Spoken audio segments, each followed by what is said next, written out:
the UK is not really a stranger to terrorism, and it's my privilege to actually introduce Figen, who's going to talk about that and the fantastic work that she's been doing over the past couple of years. But, we've been hit many times by terrorism here in the UK, haven't we? But the terror attack at Manchester Arena in 2017 was unique. It was unique in that it had been specifically planned to target young people, revellers, including children, and the effect of that attack was devastating. An Islamist extremist suicide bomber, Salman Ramadan Abadi, who was 22 years old, of Libyan ancestry, detonated a shrapnel-laden homemade bomb as people were leaving the arena following a concert by American singer Ariana Grande. 23 people were killed, including the attacker, and over 1,000 people were injured, many of them children. Several hundred more suffered psychological trauma. In March 2020, the bomber's brother, Hashim Abadi, was found guilty of 22 counts of murder and attempting to murder 1,017 others, and was sentenced to life in prison. The incident was the deadliest terrorist attack and the first suicide bombing in the United Kingdom since the 7/7 bombings in 2005. The outcome of the attack highlighted a raft of issues and shortcomings on the part of event planners, the police, other blue light services, and of course security, all of which were highlighted in the outcome of a public inquiry held in 2019.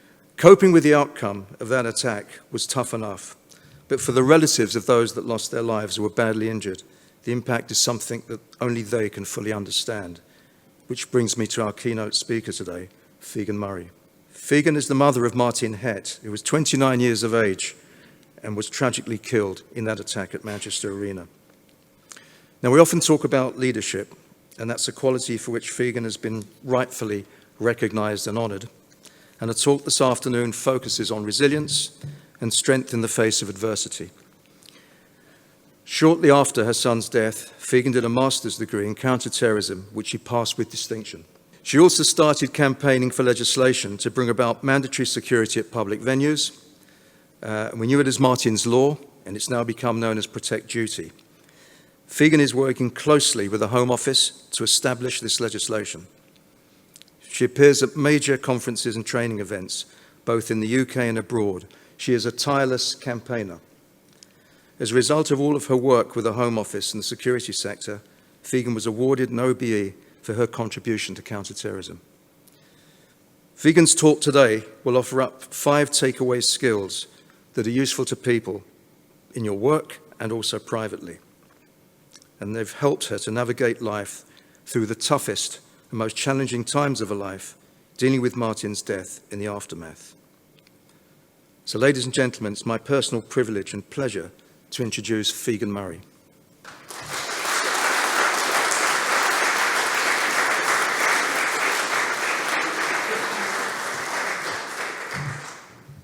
Hi, nice to meet you all. And can I just apologise quickly to anybody who's listened to my talk again, James, Darren, and anybody else who has. I'm sorry, I do these talks so often, I lose count who's listened to it before or not.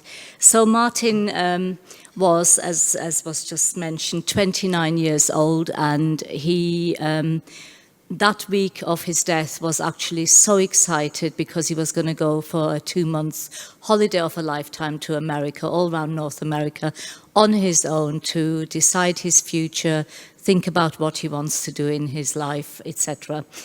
Sadly, that never happened. So, however, Martyn was not the only one who died, and I do these talks not because I'm on an ego trip or anything like that. I just literally just want to alert people to new legislation, etc.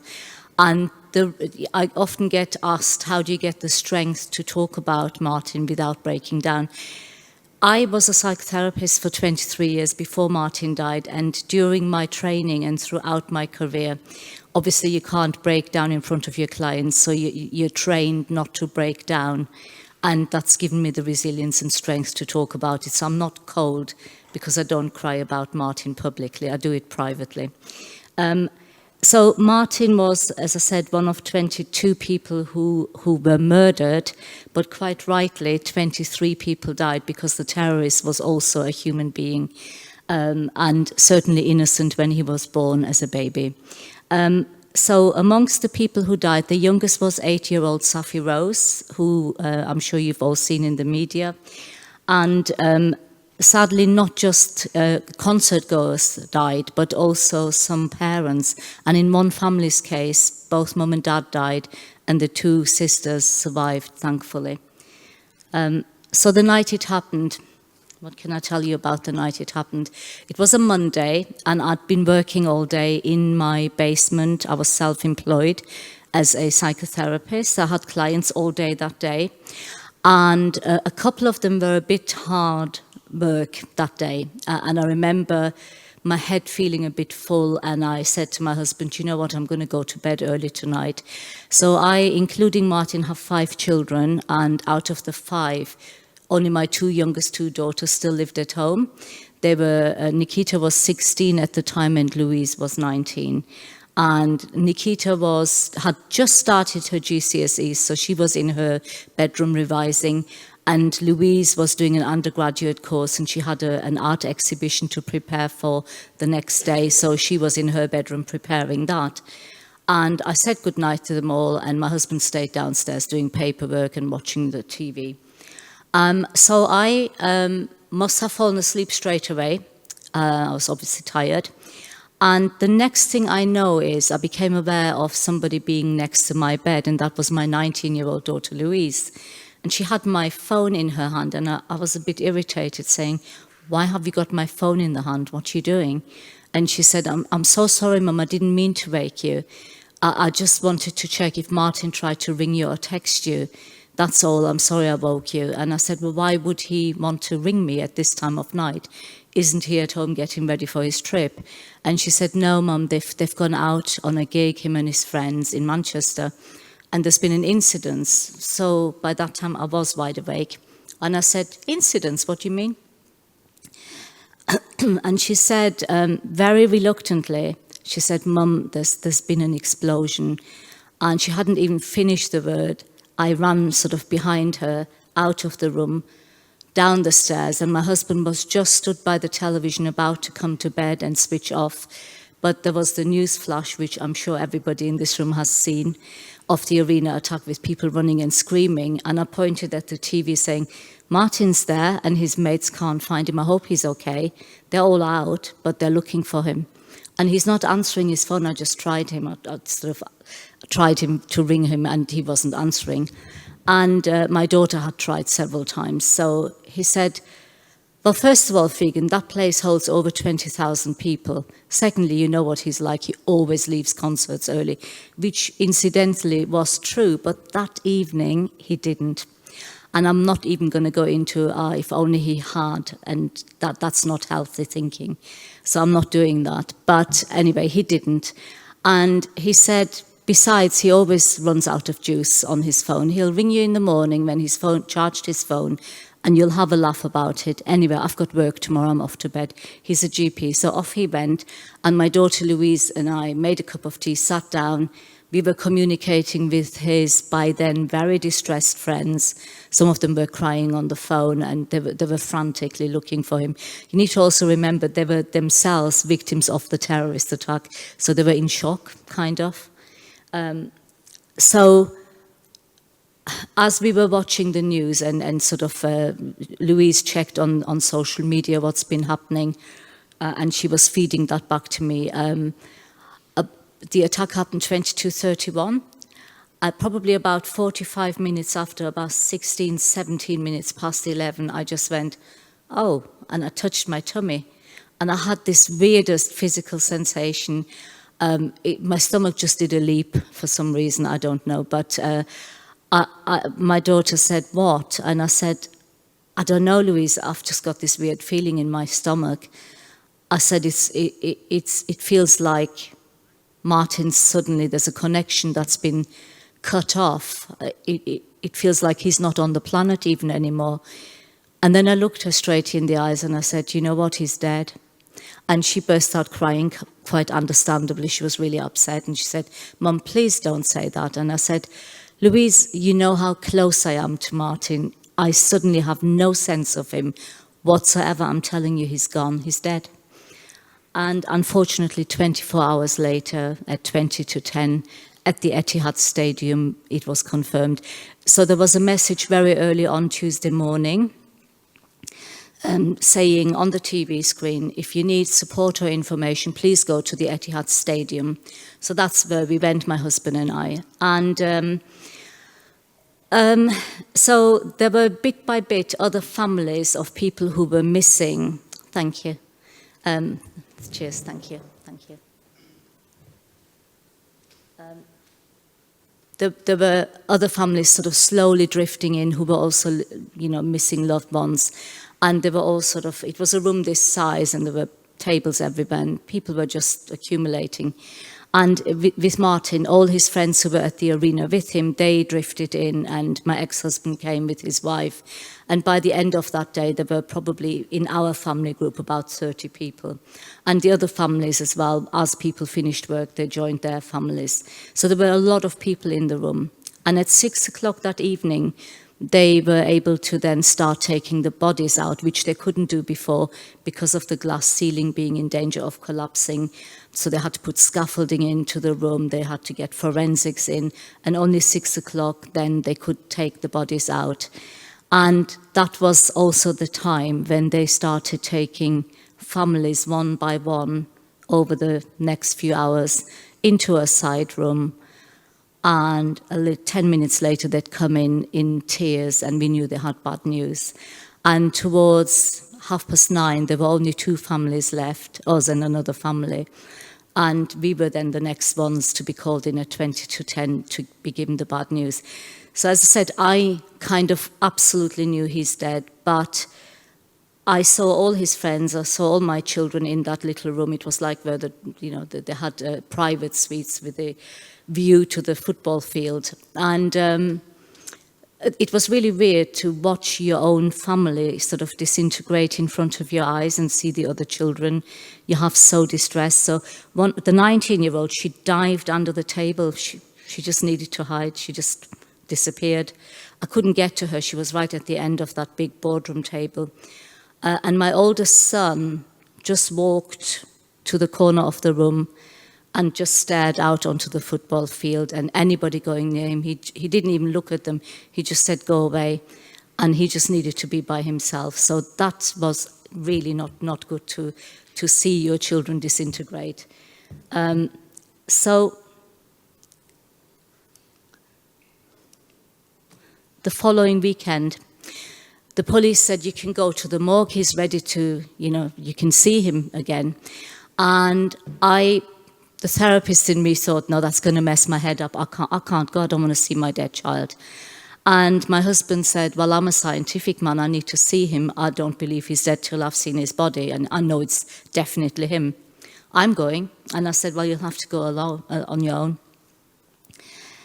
He was about to go out of the drive in his car, and I suddenly had this panicky feeling, thinking, oh my God, this is the last time you're going to see him. I ran out in my socks, knocked on the window saying, wait for me. Ran back in, got my shoes and my handbag, and we had a very quiet 20-minute drive to the morgue. Now, when my husband is nervous, really, really nervous, he starts humming. And he was humming the whole time, which I knew it was not good news. I mean, as a doctor, he's been to many different morgues over his career and seen dead bodies, whereas I had never been to a morgue, nor had I seen a dead body in real life. And my only sort of imagination in my head of a morgue was what you can see in front of you. But I also thought that there might be a metal table with a dead body and covered in a white sheet, and that was my expectation, because that's what you see in films after all.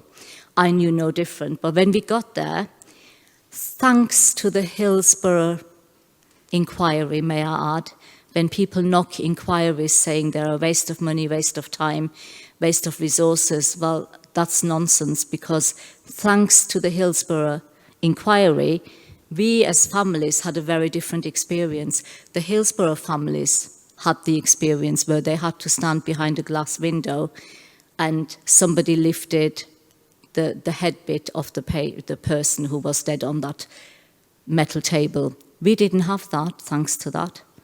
Those poor families did, and they were not allowed to go anywhere near their loved ones. We, on the other hand, had a more humane experience, so we were led by bereavement nurses down a corridor, and the bereavement nurses were the ones who went into a little side room with a glass window, and they said, we're going to be in there to make sure you are okay. We'll just watch that you are okay. And you go in, he's in there ready for you. And as we walked in, and they said, you stay as long as you want, and touch him, kiss him, sing to him, talk to him, do what you want. He's all yours. And we opened the door, and although it was incredibly humane, it was also incredibly confusing, because when I opened the door, there was a bed there, the door was here, there was a bed there, a chair there, 2 chairs near the bed, a bedside table, and Martyn was in bed on a pillow, cleaned up, bandaged up, heavily bandaged up, covered with a quilt, and I thought, thank God he's only asleep or in a coma. He's all right, they told me he's dead. That's what I thought. That was confusing in my trauma. And as I walked round the bed and bent over to kiss him, expecting as soon as I kiss him, he's going to open his eyes, it wasn't a fairy tale, I thought. I realized then that they'd actually taken him out of the freezer for our benefit, because his face was ice cold. If you think an ice cube is cold, think again, a dead body is much, much colder. So that's the second I realized he's actually dead. So was it a regret that I went? No, it was very difficult, but I needed to acknowledge that he's actually dead. It was really tough, but I'm glad I did it. The following week, the police again said to us, you can go to the arena, to the exact spot where he died. And again, the therapist in me thought, no, that's really going to mess with my head. I can't do that. And then my 16-year-old came and said, Mum, I've spoken to the other 3. I've got to go and see where he died. Martyn isn't dead in my eyes until I have seen where he died. We as a family, as individuals and as a group, as a family group, we've been to the arena many times. She was very familiar with the building. And of course, because she was only 16, I felt kind of obliged to go as her mum, thinking I need to support her. Of course, I went, and I was useless to support her because I went to pieces when we got there. So, but the plan was that my husband and I go into the area where it happened first. Then we come out, the 4 siblings go in, they come out, 2 of his childhood friends go in. And before Stuart and I went in, I said to the police, before you open that door, what is in there? Can you tell me? And she said, don't worry, there's no blood and guts. It's all been cleaned up. All you will see is 22 red roses on the floor. And everywhere there's a rose, there was a dead body. And the head of the rose is placed where the head of the person fell. The stem is put in the direction the body fell. And I said, so if they're all in there, how do I know which one is Martyn's rose? And she said, well, when a family comes, we light a candle at the relevant rose, go to the rose with a candle, that's Martyn's rose, and that's the rose you can see on the picture. So I would say, obviously, the day he died, the Tuesday, the day after, the day at the morgue and the day at the arena, those 4 days I don't wish on my worst enemy.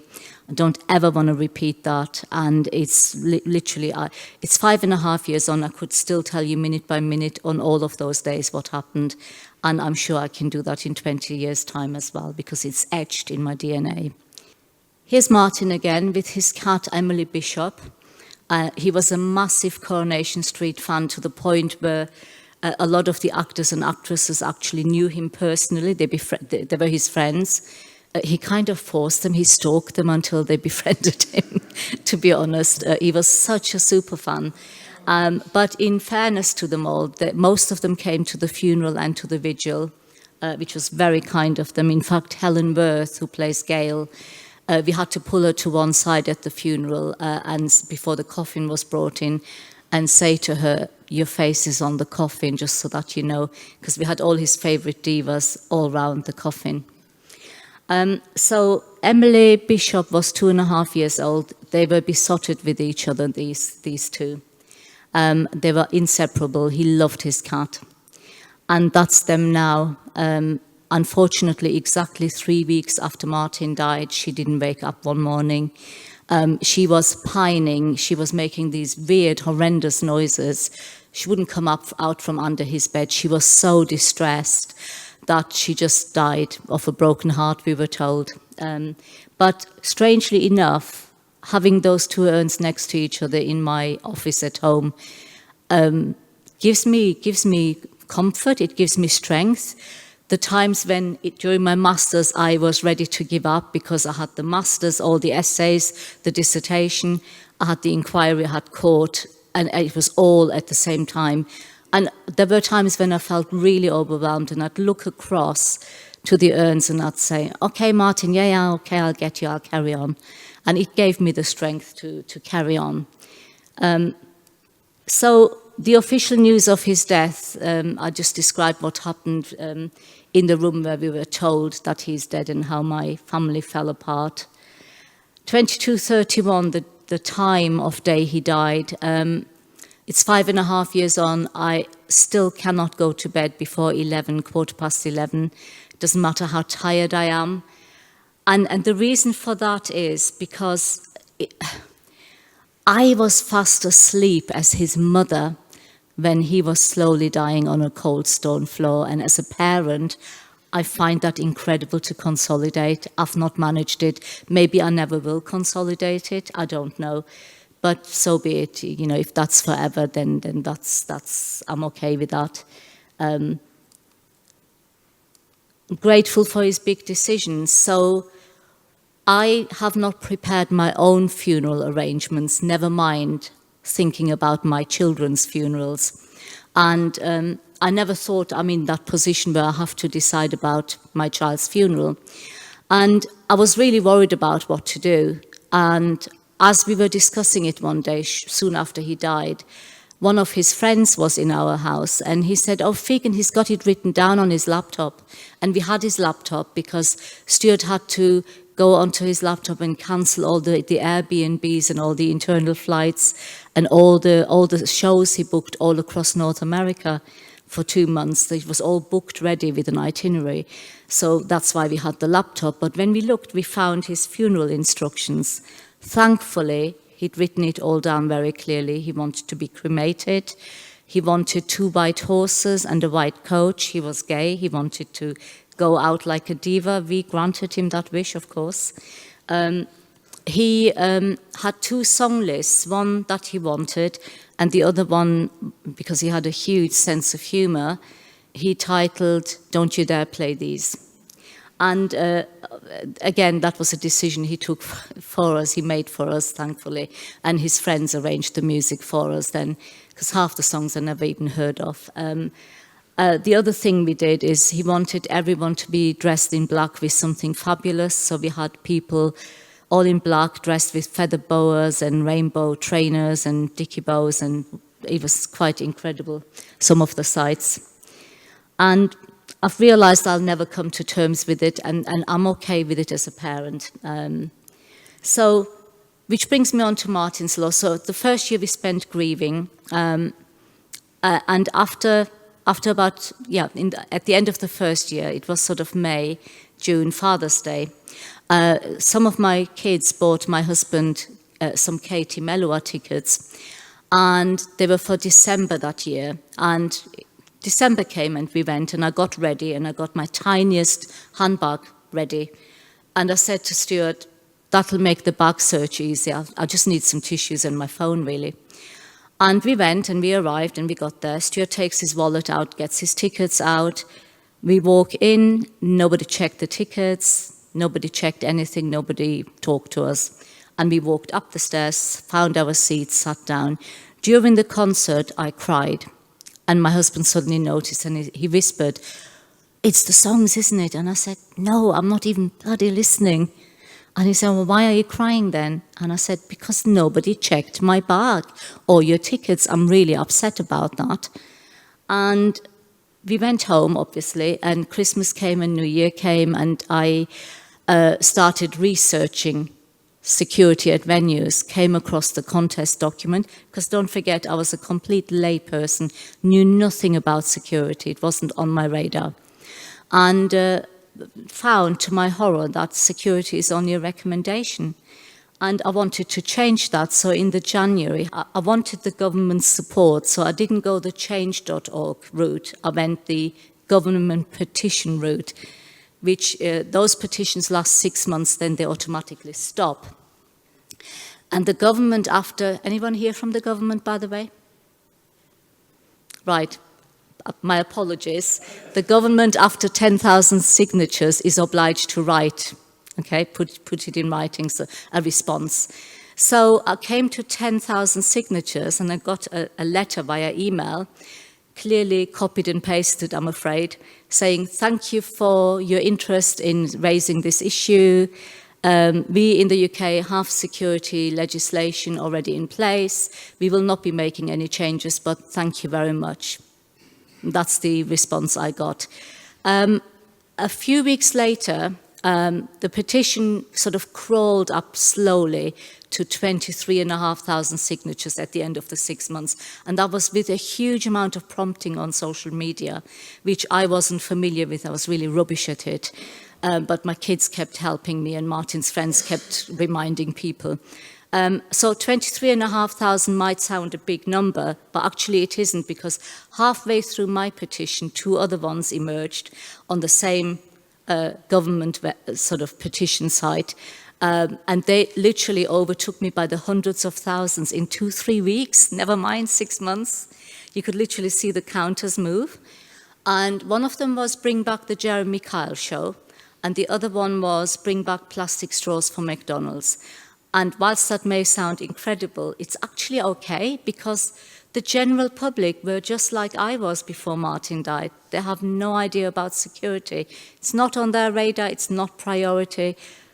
It's just non-existent for most people. So I could understand where that they came from. In the meantime, I also started my master's in counter-terrorism. So I became more knowledgeable slowly but surely. And then what also happened, halfway through the petition, Brendan Cox contacted me. His wife, Jo Cox, was killed the year before Martyn was killed. And he said, seeing your petition, I want to help you. I think you're doing the right thing. And I've got contacts in government. I'll sit you in front of the security minister, if you like. And I said, yes, please. That would be very kind of you. So we met, went down to London. He introduced me to Nick Aldworth, who was then working in the protect duty part of contest of Scotland Yard. And Nick said, well, I can't help you now because I'm still working, but I'm retiring in May. As soon as I retire, 19th of May, I'll be all yours. And since then, he's been helping. And Nick and I both do talks together and separately, etc. But anyway, we sat one day in front of the security minister, Brandon Lewis at the time, and I remember, so Nick put this together. So what we want, basically what we told the minister is, we want people to engage in freely available ACT e-learning, 45-minute program. We want people to do a risk assessment of their building, both inside and outside. But when you do that, think like a bad person, think like a terrorist when you go around, and see where your vulnerabilities are. And because when you set your mind into a bad person's mindset, you see things that you would normally not see.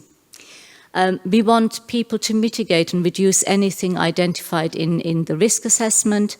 We want people to have a counter-terrorism action plan in situ, just like health and safety at work. There should be that. But what's important with that is that staff are actually informed about what to do if there was a terrorist attack, and ideally do a practice run if you can, possibly do that, because it really helps in a real situation, and move away from the mindset, this will not happen at my venue, because you might be wrong.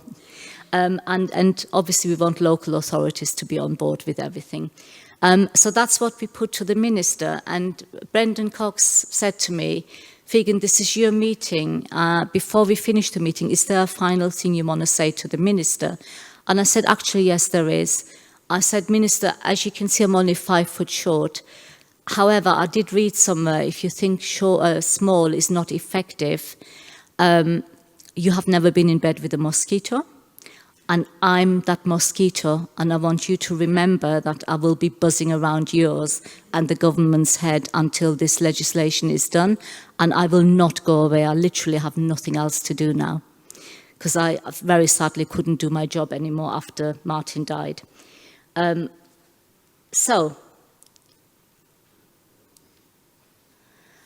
The concerns I have, so I've been doing a lot of work with the Home Office, meeting after meeting. I'm now on the 6th Minister for Security. Sadly, one of them died, but, you know, I'm on Minister number 6 now. Met with Priti Patel several times, who is incredibly supportive. I'm concerned about the delay in the legislation. I'm more concerned about the wording of the legislation, because when the protect duty consultation was published, I was really worried about words in it like optional, recommendation, guidelines, support. I don't like words like that. And I said to Priti Patel, I have concerns about wording like that, because that leaves the back door wide open and loopholes to be established, and people will just make excuses. That's too soft. This legislation needs teeth, otherwise there's no point. I'm also worried that they might turn because the 5 points are very simple, are they not? Common sense, really, the 5 points we made. We are worried that they're going to turn the legislation into a piece of work that's going to be worded so complicated that people will not understand it or don't know how to interpret it, or it'll lead to ambiguity because the wording is so complex, and that might confuse people, and it might be very far removed from what we actually initially suggested. And we're also concerned that, I mean, Sir John at the inquiry said the penalties for breaches of the protect duty have to be as strong on a par with health and safety breaches or GDPR breaches. And only then, I feel personally, this legislation will properly work. I'm worried that the penalties will not be strong enough. So we started the campaign in 2019, January. We had COVID, we had Partygate, we had 2 months without a government. We had 2 changes in government since then. There's delay after delay. And I'm an incredibly patient person. I'm a very calm person, but even I have my limits. So yesterday after breakfast, I just switched Twitter on and did a video, a 1.5 minute video. Anyone seen it? You've seen it. I've asked Rishi Sunak for a meeting parent to parent in number 10. Don't know if he'll do it, and I said in my video, I know the cost of living crisis is important, but the security of the nation, of the public, has to be right up there in terms of priority. So it'll be interesting. And I've also, by the way, told some of the media, this is what I've done, make sure you look at it. So I've lost my shyness and my shame, literally, since Martyn died. But I need to have this legislation done, full stop. Again, there's concern about cost with some people. They're concerned it might cost them and ruin and bankrupt people. And I did my dissertation around the costing because it was such a big issue for so many people. And I've given the example of, say, the Manchester Arena. So they hold 21,000 people. Let's say they have 10,000 spectators or people per night, 5 days a week. And they add a 50 pence security levy surcharge. When you remember that booking fees are up to £3, aren't they? I don't know what booking fees are used for. Booking fee? Click off a computer, I don't know, but anyway. But 50 pence per ticket as a security levy would, per concert of 10,000 people, raise £5,000. Multiply that by 5 a week. That's £25,000 a week, if my maths is correct. Really rubbish at maths, but I speak 4 languages, to my defence. But £25,000 a week, multiply that by a year, that is security paid for, would you not agree? You can buy equipment with that, you can buy training, you can do all sorts with that money. So anybody telling me they can't afford security, that doesn't wash with me, that argument. You need to just get creative. If you don't charge entrance fee, slap 20 pence here or there on coffee, tea, 50 pence per meal, whatever. Generate that money somehow. If you're an exhibition centre, add some money to the stand fee. So I had the meeting with Priti Patel in August, but also during lockdown on Teams. I met Tom Tugendhat, the new minister, very nice, glad he got re-elected since the new change yet again. And, and yeah, so I need to strengthen my voice on social media. So people often ask me how they can help. And I was at a conference recently where the person who introduced me came back on the microphone and said, everybody take your mobile phones out and take a photo of this and support this person on Twitter and LinkedIn. And that's up to you whether you do that or not. But yeah, supporting me on social media would be good, because I know the government are watching both my LinkedIn and my Twitter accounts. And that's one way I communicate to the government that I'm actually meaning business. Feel free to ask questions. Thank you. I'm Ian. I'm one of the Counter-terrorism security advisors for the Met. I work for Westminster. There's 3 Counter-terrorism security advisors for Westminster. This is one of our sites that we come and speak to and talk about contingency plans, emergency plans, etc. And can I just start by saying that was absolutely inspirational. I've been a CTSA for 13 years and have heard a million people talk about terrorism, but that really hits it home and encourages us to carry on to do what we do. Time-wise, when do you think this is going to hit? I don't think we see the legislation this year, simply because the government is literally taking forever. And I have realised that I need to really ramp up the pressure and go more public than I wanted to, because I have shied away. I've been really polite and I've been really gentle with everybody in government, but I realise I can't do that anymore. I'm not being nasty or anything, I'm being very polite. If you watch my Twitter video, it's worded very kindly. I'm merely requesting a meeting, because you know what, I want to tell Rishi Sunak, who's a dad of 2 daughters, I want him to know what life is like for me, having my son's ashes on a bookshelf, and what that's like as a parent. I want him to hear that, so that he realises the security is needed. So, but I doubt very much we'll see that this year. I was hoping it's going to happen by the 5th anniversary. I hope it's going to happen by the 6th anniversary. I'm going to put as much pressure as I can on the government in a nicest possible way. Okay.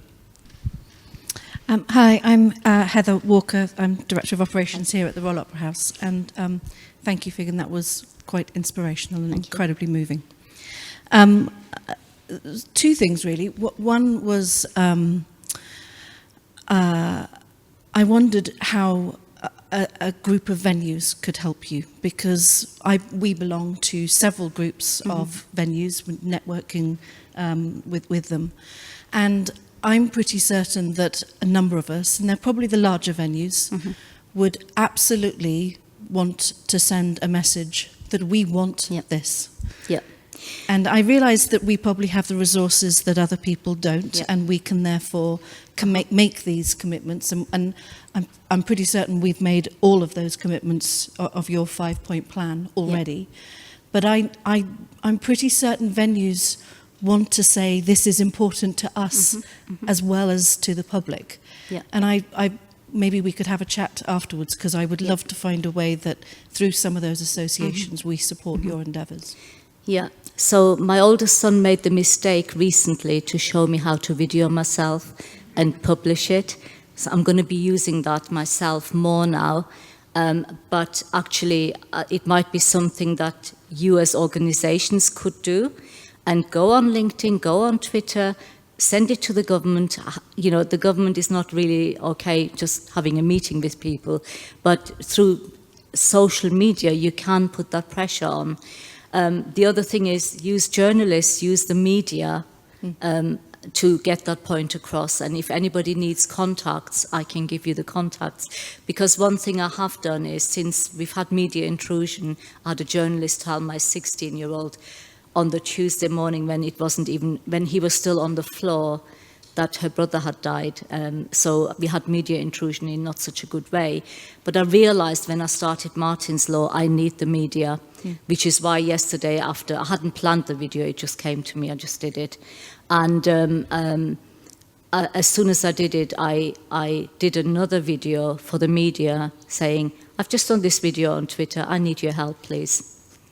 And I sent it to all my media outlets, and some of them are already contacting me and filming me this weekend to get the message out. So I'm asking, maybe get in touch with media who look after terrorism topics. You know, The Independent has Lizzie Did, and there's this different people who talk about terrorism, and that's their speciality. Get in touch with those people and make a scene. Yeah. Make a big fuss over it. The other thing is, I mean, certainly Manchester, I mean, Darren, you know that Manchester is very active with their ACT training. As a city, they've decided to not wait for Martyn's Law. They're running courses once a month for the nighttime economy, but that's how it started. And in the meantime, hotels, businesses, banks in the area found out, and they're now attending, and those courses will continue in the new year. And that's commendable, but other cities need to do that. Everybody needs to join in together and not wait for the government, but put pressure on the government. This is your industry, you need this, you know. It's, but I'm just one person, I can't keep shouting loud out. I mean, I don't mind doing it, but the more people joining in, the better it is. Yeah. Well, the other thing I wanted to say was we have been having what is now close to a 5-year conversation with Westminster City Council to agree a scheme, you know about this, Ian, to agree a scheme of hostile vehicle mitigation. Mm-hmm. And Westminster City Council have changed their mind about what, from a design perspective, they care about this week, this month. And we still, as I stand here today, don't have an agreement yet entirely with Westminster about what we should install. And they will insist that their contractors do the work. And I think it's shameful. Have you thought of all getting together? What I wanted to say to you is following your very inspirational talk, I've decided I'm going to become a mosquito too. Good, good. Absolutely brilliant. I love it. Thank you, that's great. It's great fun to buzz around, actually. But you know what? Have you thought of getting together and actually doing an open letter to the government in newspapers? Yeah. Hello, Neil Straussman, Core Security. You kind of touched on it a little bit there where you talked about the nighttime economy and other areas getting involved, but how widely do you see the publicly accessible space and the legislation actually applying to businesses? Because venues are one thing, but you know, restaurants. I think you need to remember that the big venues already know about security and they know what to do, more or less. Some are not doing it because it's not law yet. But everybody knows what to do in the bigger places. It's the smaller cafes and restaurants with 100+ capacity that actually are at risk. And we know about New Zealand in the cafes, Paris in restaurants and bars and cafes, Borough Market. Smaller places are vulnerable and they're less likely to know about the legislation. So the legislation has to apply to them. And I think maybe the government is a bit reluctant on that. But they are the important people that need to be addressed. So again, I'm trying to put pressure on the government for that as well.